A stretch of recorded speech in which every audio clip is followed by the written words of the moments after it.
पिछली दो कक्षा से हमने संबंध के विषय पर चर्चा की। संबंध क्या है, संबंध के प्रकारों का अध्ययन किया और किसी दिए गए संबंध को तुल्यता संबंध सिद्ध किया। 12th मैथ्स के फर्स्ट चैप्टर में रिलेशन एंड फंक्शन है, तो रिलेशन के विषय में तो पर्याप्त जानकारी दी जा चुकी है। आगे हम आज फंक्शन को पढ़ते हैं। फंक्शन भी कक्षा 11वीं में पढ़ा गया चैप्टर है, जहाँ फलन की परिभाषा, फलन का प्राण, सहप्राण और परिसर के विषय में विस्तार पूर्वक अध्ययन कक्षा 11वीं में हमने किया है। उसी को थोड़ा दोहराते हुए हम आगे कक्षा 12वीं के पाठ्यक्रम में जो दिया गया है उस पर चर्चा करेंगे।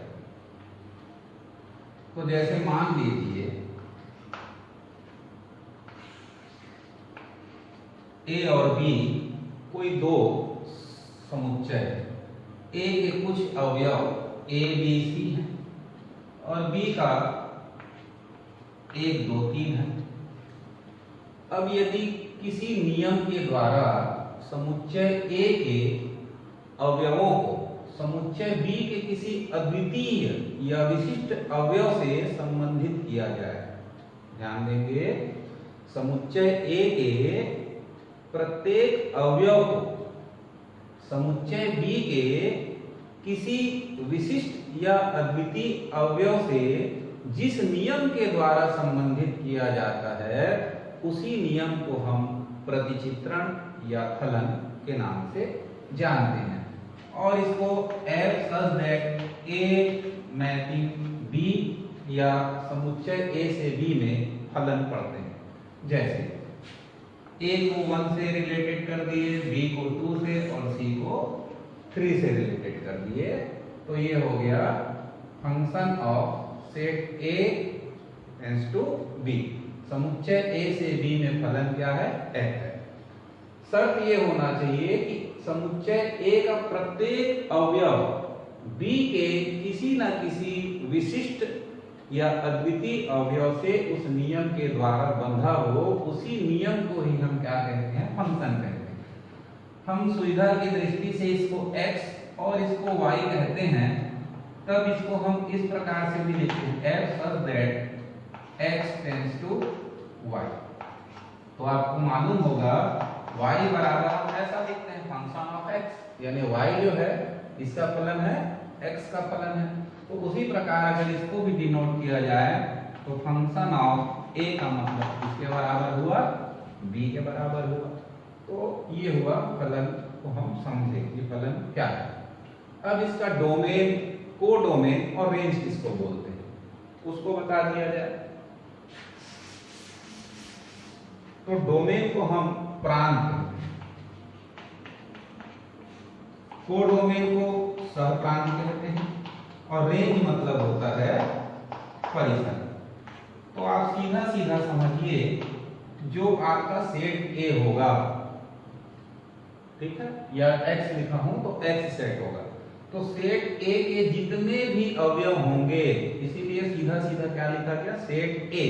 तो जो भी सेट A का एलिमेंट होगा उन सभी को हम क्या कहेंगे, या उनके समुच्चय को ही क्या कहते हैं? प्रांत कहते हैं। कोडोमेन या सहप्रांत, तो ये हो जाता है सेट B। समुच्चय B के सभी अवयव क्या कहलाएंगे? सह। अब परिसर किसको कहते हैं?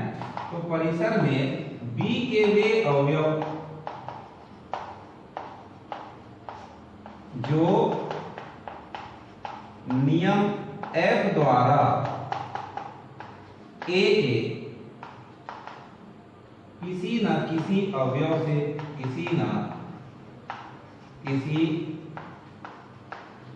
अवयव से संबंधित हो। जैसे मान लीजिए मैं यहां पर एक अंक और लिख देता हूं, 3 4। अब इस चित्रण में या इस प्रतिचित्रण में हम डोमेन, कोडोमेन और रेंज अगर निकालना चाहें तो देखिए डोमेन क्या होगा?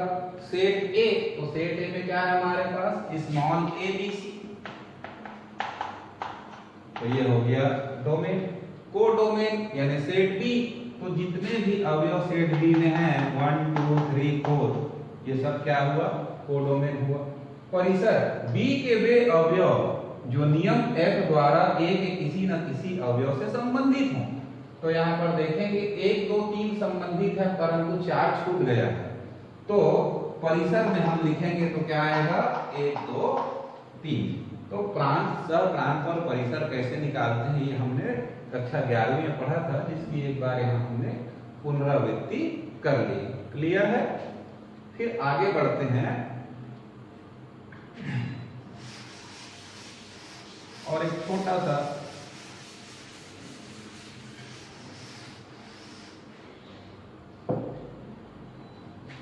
तो यहां हमको पढ़ना है टाइप्स ऑफ फंक्शन या types of mapping. Types of mapping, प्रतिचित्रण के प्रकार। ठीक, अब प्रतिचित्रण के प्रकार में क्या क्या आएगा, तो पहला है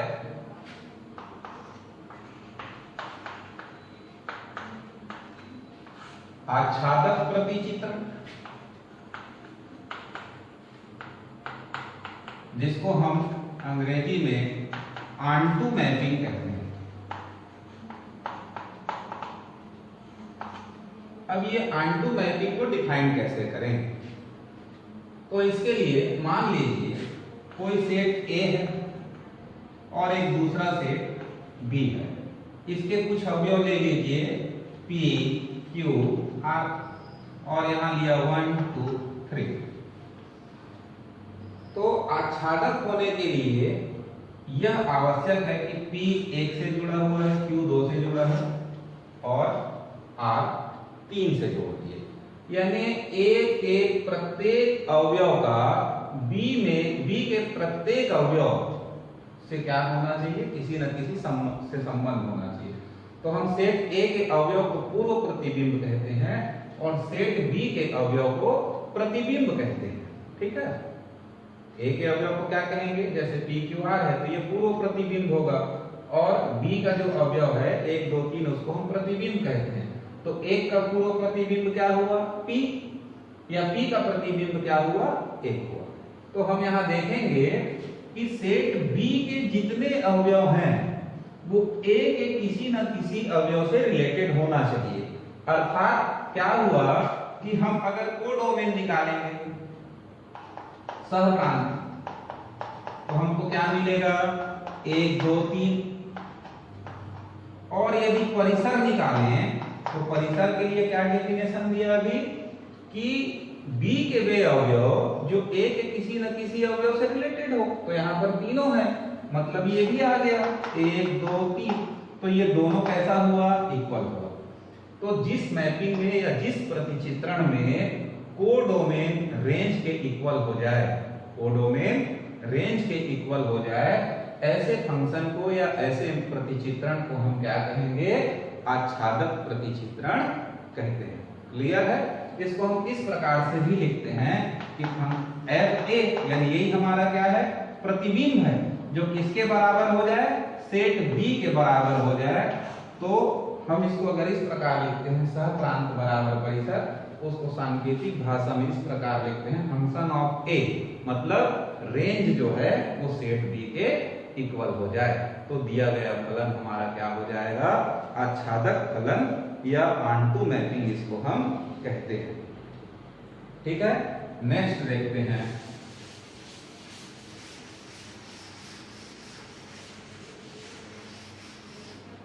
अंतःक्षेपी प्रतिचित्रण। दूसरा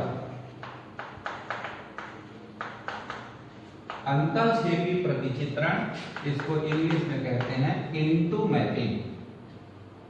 अब यहां क्या होगा देखते हैं, डायग्राम से समझाना बहुत आसान है और समझना भी, इसलिए डायग्राम से ही अपन देखेंगे और डेफिनेशन को मौखिक बताते जाएंगे। ए बी सी और यहां लिया 1 2 3 4 5। ठीक, अब ए को मान लो रिलेटेड कर दिए 1 से, बी को रिलेटेड कर दिए 3 है और सी को रिलेटेड कर दिए 5 से, इसी नियम के द्वारा। तो क्या हुआ, सेट बी के कुछ अवयव ऐसे हैं जैसे 2 और 4, ये किसी भी अवयव का प्रतिबिंब नहीं बन पा रहा है। यानी क्या हुआ, जो कोडोमेन है यानी सहप्रांत जो है, ठीक है, और परिसर है, तो परिसर में क्या क्या लेंगे, बी के वे अवयव जो ए के किसी न किसी अवयव से क्या हो, ए के किसी न किसी अवयव का प्रतिबिंब हो करिए, तो 1 3 5 आया, और सहप्रांत में बी के सभी अवयव आएंगे यानी 1 2 3 4 5। तो ये सेट 1 3 5 जिसमें है 1 2 3 4 5 का क्या हुआ, सबसेट हुआ। यानी इनटू मैपिंग होने के लिए जरूरी है कि परिसर जो हो वह सहप्रांत का क्या होना चाहिए, उप समुच्चय होना चाहिए, या इसी को हम लिखते हैं function of A is subset of B, अर्थात बी का कोई ना कोई अवयव ऐसा होना चाहिए जो ए के किसी न किसी अवयव का प्रतिबिंब नहीं है, एक भी हो सकता है, 2 भी हो सकता है और उससे अधिक भी। तो इस कंडीशन को हम क्या कहते हैं, अंतःक्षेपी प्रतिचित्रण या इनटू मैपिंग के नाम से जानते हैं। ठीक,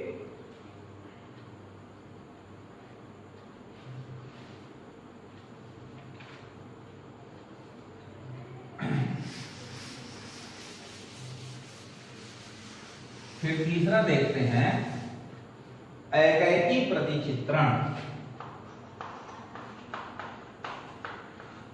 एकैकी प्रतिचित्रण, इसको 1-1 मैपिंग के नाम से जानते हैं।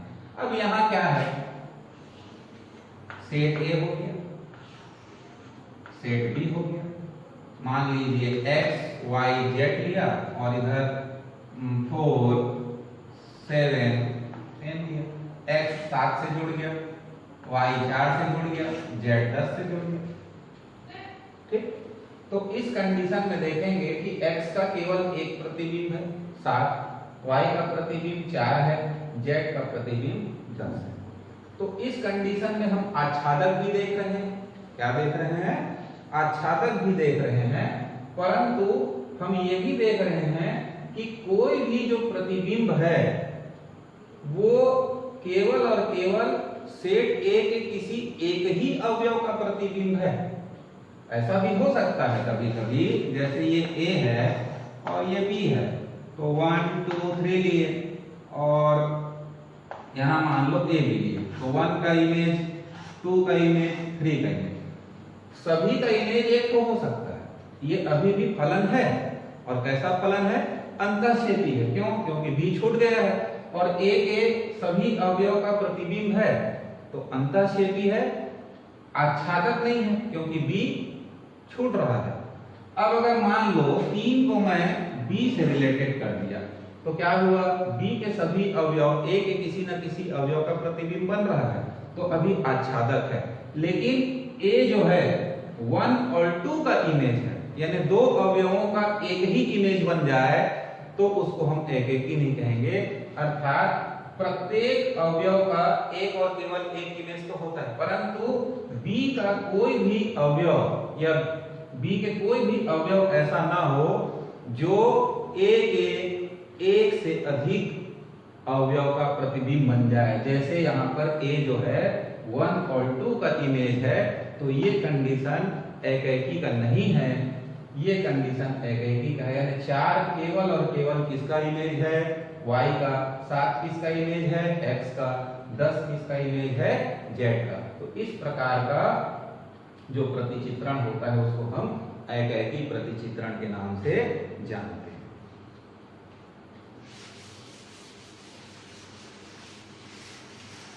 इसके अलावा और भी प्रतिचित्रणों का नाम दिया है, बहु एक प्रतिचित्रण, उसके बाद अचर प्रतिचित्रण। तो बहु एक प्रतिचित्रण क्या है, बहु एक प्रतिचित्रण, मेनी वन तो मेनी वन के लिए जो मैं यहाँ भी एक डायग्राम आपको समझाने का प्रयास किया था, उसके माध्यम से एक ही वही डायग्राम यहाँ बनेगा 1 2 3 और मान लो इसमें एक्स वाई सेट ए है, बी है, इसमें गया, इसमें गया, इसमें गया, यानी सेट ए के दो अवयव हैं, 1 और 2, उसका एक ही प्रतिबिंब बन रहा है x। ठीक, इसको और दूसरे ढंग से जैसे देखना चाहें -1 +1 0 और इधर ले लेते हैं 1 2 1 और 0, तो ऋण 1 का वर्ग भी 1 होगा, धन 1 का वर्ग भी 1 होगा, यानी एक से अधिक अवयवों का एक ही प्रतिबिंब बने। सेट ए के एक से अधिक अवयवों का एक ही प्रतिबिंब बने, तो ऐसे प्रतिचित्रण को हम बहुत एक प्रतिचित्रण कहते हैं। अचर प्रतिचित्रण किसको कहेंगे? Constant mapping.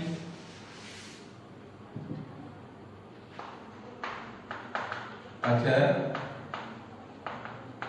प्रतिचित्रण, constant mapping. ठीक, तो इसमें क्या होगा, जैसे आपके पास फलन है y बराबर fx = 3,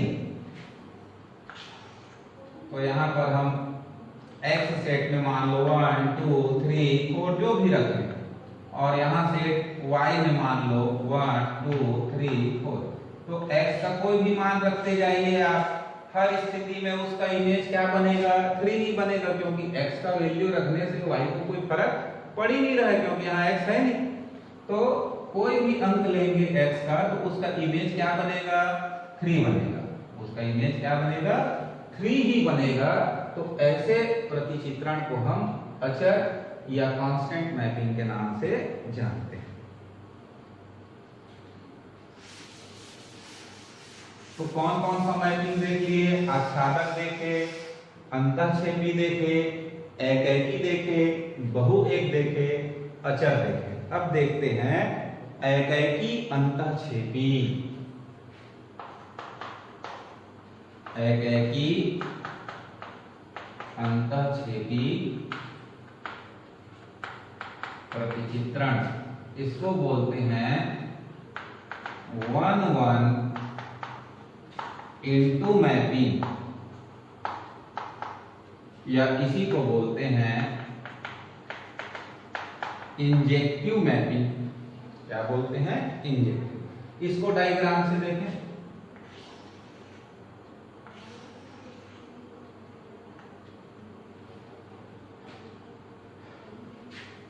ए बी सी, और यहां 1 2 3 4, ए का 1 से जोड़ दी, बी का 2 से रिलेशन हुआ, सी का 3। तो देखेंगे बी सेट के किसी अवयव का, जैसे एक का एक ही प्री इमेज है, यानी 2 का प्री इमेज नहीं है, इसका इमेज एक इमेज है, उसका प्री इमेज एक ही होगा, यानी एकैकी होने के लिए जरूरी है कि बी का कोई भी अवयव एक ही अवयव से हो। तो यहाँ पर एकैकी का गुण दिख रहा है, इसको हटा दिया जाए तो, परंतु इस 4 को लिखते ही या 4 के आ जाने से यहाँ क्या हुआ? एक तो छूट जाता है, और जब सेट बी का कोई अवयव छूट जाए, अर्थात क्या हो जाए? रेंज जो है कोडोमेन का सबसेट बन गया यहाँ पर, तो उस स्थिति में ये अंतःक्षेपी है और साथ ही साथ एकैकी भी है। तो इस कंडीशन को ही हम बोलते हैं एकैकी अंतःक्षेपी प्रतिचित्रण।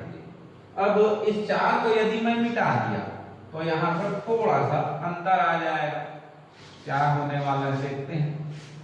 ठीक, तो अब ये एकैकी भी है, और चूंकि बी के सभी अवयव किसी ना किसी के क्या है?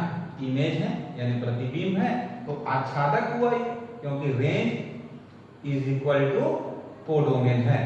तो क्या हुआ? रेंज और परिसर, रेंज और कोडोमेन जब इक्वल हो जाता है तो आच्छादक होता है, और साथ ही साथ एकैकी भी है, तो इसको बोलते हैं एकैकी आच्छादक प्रतिचित्रण 1-1 onto, या इसी को बोलते हैं बाइजेक्टिव मैपिंग। तो ये हमारे लिए इंपॉर्टेंट होगा। कोई प्रतिचित्रण बाइजेक्टिव है ये हमको बताना है, तो उसके लिए हमको एकाएकी भी प्रूव करना पड़ता है और आच्छादक भी प्रूव करना पड़ता है। तो इस प्रकार से प्रतिचित्रण के नाम केवल मुख्यतः तीन ही है, आच्छादक, अंतःक्षेपी, एकाएकी। उसी को आपस में मिला करके इधर उधर करके नाम को परिवर्तन कर दिया जाता है। एकाएकी आच्छादक के बाद ये बहु एकाएकी आच्छादक। अब उसको कैसे बनाएंगे? तो मान लो यहाँ डी लिया और डी को 3 से जोड़ दिया, तो अब इसका नाम बदल जाएगा, बहु एकाएकी आच्छादक हो जाएगा। क्यों बहु एकाएकी हुआ? क्योंकि इधर के दो अवयवों का इमेज एक है, तो ये बहु एकाएकी आच्छादक हो गया। अब बहु एकाएकी अंतःक्षेपी बनाना है, तो यहाँ कोई और अंक होगा जो किसी अवयव का प्रतिबिंब नहीं है, तो ये अब अंतःक्षेपी का कंडीशन दिखाने लगेगा। तो अब इस कंडीशन में बोलेंगे बहु एकाएकी अंतःक्षेपी प्रतिचित्रण है। तो इस प्रकार से हमने प्रतिचित्रणों के प्रकार को उदाहरण के माध्यम से समझा। अब इसके प्रश्न परीक्षा में कैसे आते हैं और उनको कैसे हल करना है, इसके विषय में एक दो उदाहरण के माध्यम से समझने का प्रयास करते हैं।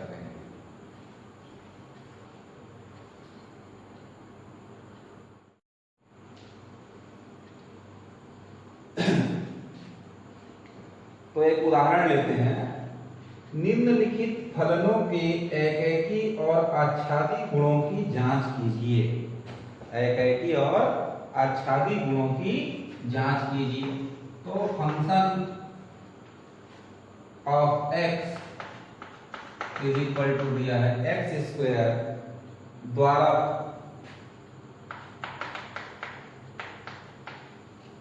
ये फंक्शन जो है n से n में एक फलन है, जो दो समुच्चय है हमारा वो n है, और n मतलब होता है सेट ऑफ नेचुरल नंबर, और फलन कैसा है?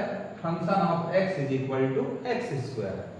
तो डेफिनेशन को तो बहुत आसानी से डायग्राम के माध्यम से मैं बड़ी आसानी से आपको समझा दिया, परंतु सवाल बनाते समय हर प्रश्न में कहीं न कहीं थोड़ी दिक्कत का सामना आपको करना पड़ेगा। इसके लिए आपको अधिक से अधिक एग्जाम्पल पढ़ना चाहिए, और कुछ उदाहरण जो मैं यहाँ बताऊंगा उसको बड़े ध्यान से आप समझने का प्रयास करें। तो देखिए, आपको यदि इसको एकाएकी और आच्छादी दिखाना है तो अब आप इसका डायग्राम नहीं बना सकते, क्योंकि नेचुरल नंबर मतलब होता है एक से लेकर के अनंत तक की संख्या। अब उसको एक डायग्राम में हमको फिट करना और उसको रिप्रेजेंट करना उतना आसान होता नहीं, और हम सब एलिमेंट को ले भी नहीं सकते। तो फिर कैसे प्रूव करें? तो हम मानते हैं कि माना x1 x2 belongs to n। n के दो अवयव हम x1 x2 लेते हैं और ये मान लेते हैं कि इन दोनों का इमेज एक ही है। fx1 लिख दिया और fx2 लिख दिया, मतलब ये इमेज है, x1 का इमेज है और ये x2 का इमेज है। तो इमेज होगा तो वो कैसा दिखाई देगा? x1 का स्क्वायर दिखाई देगा, x2 का स्क्वायर दिखाई देगा। पक्षांतर करेंगे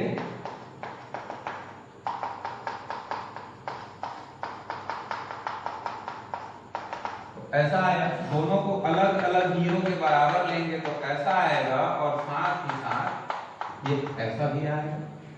यानी x1 is equal to x2 भी आ रहा है और x1 is equal to minus x2 भी आ रहा है, परंतु चूंकि हमारा सेट है वो कैसा है?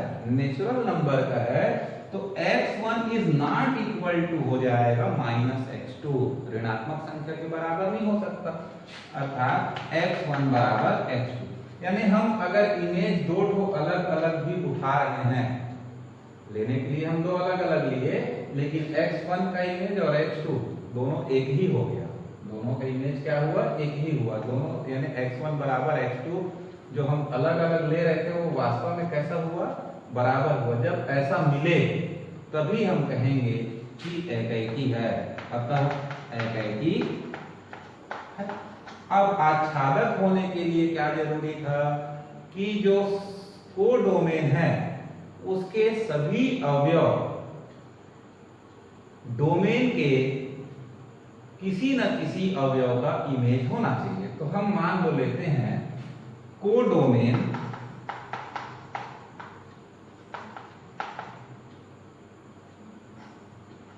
का एक अवयव 2 है, ठीक है। 2 है मतलब क्या हुआ, एक्स स्क्वायर बराबर 2 होना चाहिए था, तो x बराबर क्या मिलेगा, √2 मिलेगा।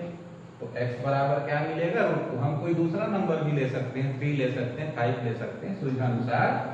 तो अगर ये 2 जो है इमेज है, मतलब एक्स स्क्वायर का वैल्यू 2 है, तो x का वैल्यू क्या होगा, √2 होगा। तो क्या आपके पहले सेट में यानी डोमेन में ये भी n है, ये भी n है, तो यहां से 2 का कोई इमेज इधर √2 होगा क्या, नहीं होगा। तो x इज इक्वल टू √2 आया, तो √2 नेचुरल नंबर है क्या, नहीं है।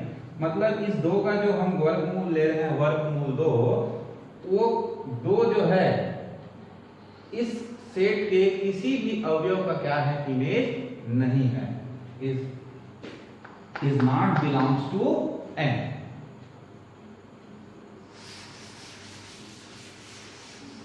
अब बिलोंग नहीं करता n का, इसका मतलब 2 किसी का प्रतिबिंब नहीं है, और प्रतिबिंब नहीं है, और ऐसा आपको एक भी अवयव सेट B में मिलता है, सेट B मतलब दूसरे वाले n में अगर ऐसा एक भी अवयव छूट जाता है जो किसी का इमेज नहीं है, तो फिर वो आच्छादक नहीं हो सकता, इसलिए आच्छादक नहीं है। इस प्रकार हम इसको लिखते हैं, ठीक। इसी में एक और एग्जांपल लेते हैं।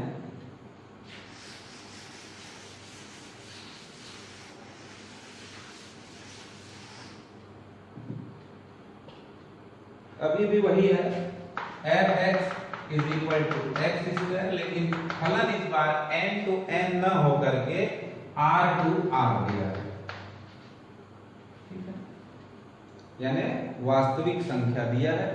z में भी समझ सकते हैं इसको, z यानी पूर्णांक, तो वहां पर भी अपन इसको बना सकते थे।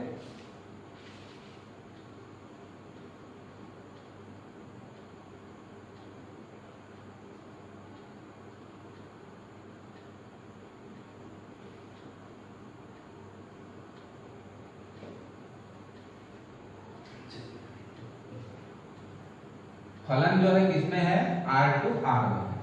तो माना x1 x2 belongs to r, तब function of x1 is equal to function of x2, तो x1 का स्क्वायर बराबर x2 का स्क्वायर, आगे जैसा हम किए थे सेम टू सेम बढ़ते जाइए।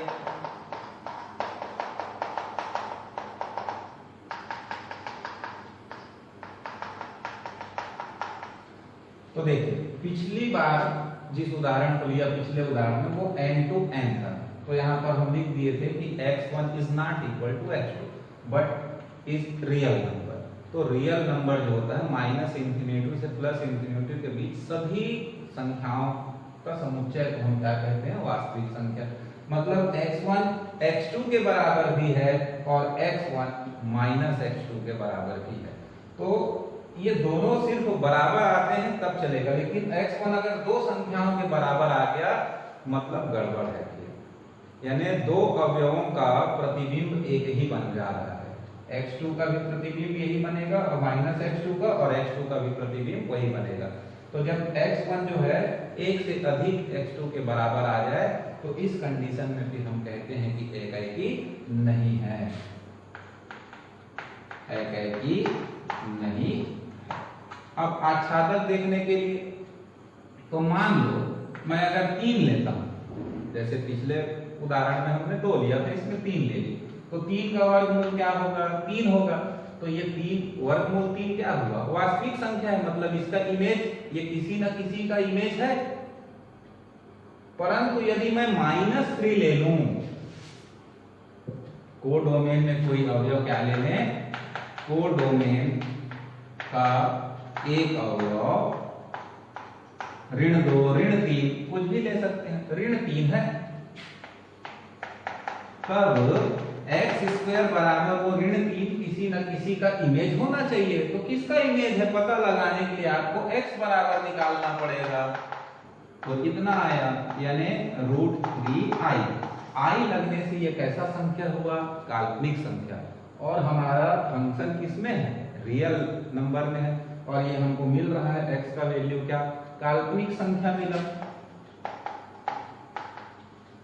तो x is equal to √3i is not belongs to r, यानी -3 जो है दूसरे सेट में वो किसी भी अवयव का इमेज नहीं है, इसलिए आच्छादक नहीं है।